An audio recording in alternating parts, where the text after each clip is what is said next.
अस्सलाम वालेकुम बेटा, आज के लेक्चर में हम बात करेंगे unitary left R module. Unitary left R module में ये सिंपल सा आइडिया है कि let R be a ring with identity. इसको रिंग विद यूनिटी हम ये पढ़ा हुआ है, ठीक है। रिंग विद यूनिटी, ठीक है, या रिंग विद आइडेंटिटी भी इसको यहाँ पर आपके नोट्स पे लिखा हुआ है। Unity means one, okay. अगर फ़र्ज़ करते हैं कि जो रिंग आर है उसमें मल्टीप्लिकेटिव आइडेंटिटी वन भी मौजूद है, मल्टीप्लिकेटिव आइडेंटिटी वन भी मौजूद है, तो फिर और एक हमारे पास है लेफ़्ट आर मॉड्यूल है, तो हम कहेंगे a left R module is said to be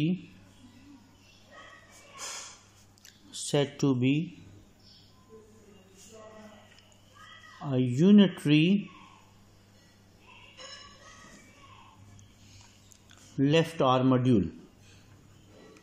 Left R module if and only if।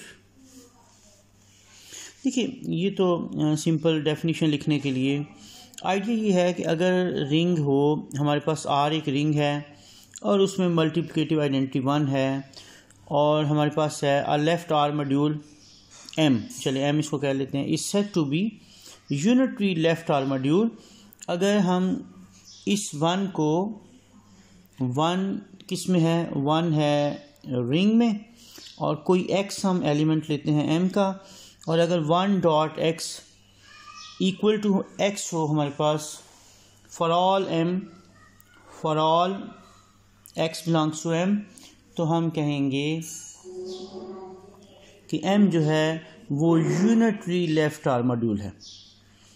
यानी मॉड्यूल की डेफिनेशन में अगर इसको ऐड कर लें, one dot X is equal to X, तो फिर मॉड्यूल बन जाएगा यूनिटरी लेफ़्ट आर मॉड्यूल बन जाएगा, okay, unitary left R module. और अगर हम वन को राइट पे ऑपरेट करेंगे तो वो यूनिटरी राइट आर मॉड्यूल बन जाएगा। लेकिन जैसा कि हमने स्टार्ट में बात की थी कि हम सिर्फ लेफ़्ट आर मॉड्यूल की ही बात करेंगे, ओके। इसकी एग्जांपल्स में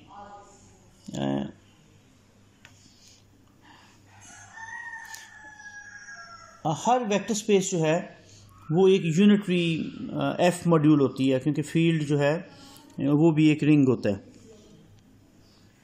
तो इसमें ये सिंपल सी एक डेफिनेशन है कि यूनिटरी लेफ़्ट आर मॉड्यूल क्या है कि अगर एक रिंग हो, रिंग में अगर वन हो, मल्टीप्लिकेटिव आइडेंटिटी हो, तो one dot X is equal to X, अगर ये कंडीशन सेटिस्फाई हो रही हो, for all X belongs to M, तो हम उसको कहेंगे ये यूनिटरी लेफ़्ट आर मॉड्यूल है, ओके।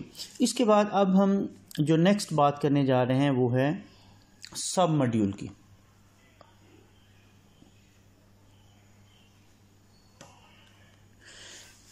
फ़र्ज़ कीजिए कि हमारे पास एक ये लेफ़्ट आर मॉड्यूल एम है और उसका कोई एक सबसेट है, अ नॉन एम्प्टी सबसेट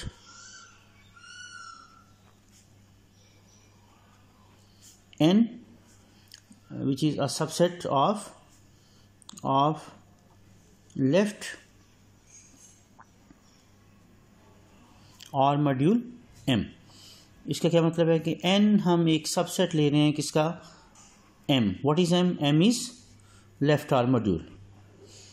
तो ये जो n है इसको हम सब मॉड्यूल कहेंगे अगर ये इटसेल्फ एक मॉड्यूल होगा।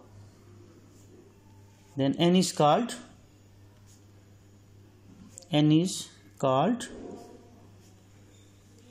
a submodule of m if and only if n is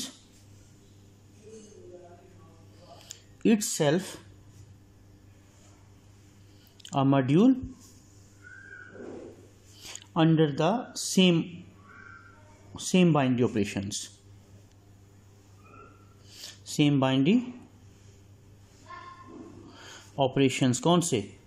वो जो M में बाइनरी ऑपरेशंस थे।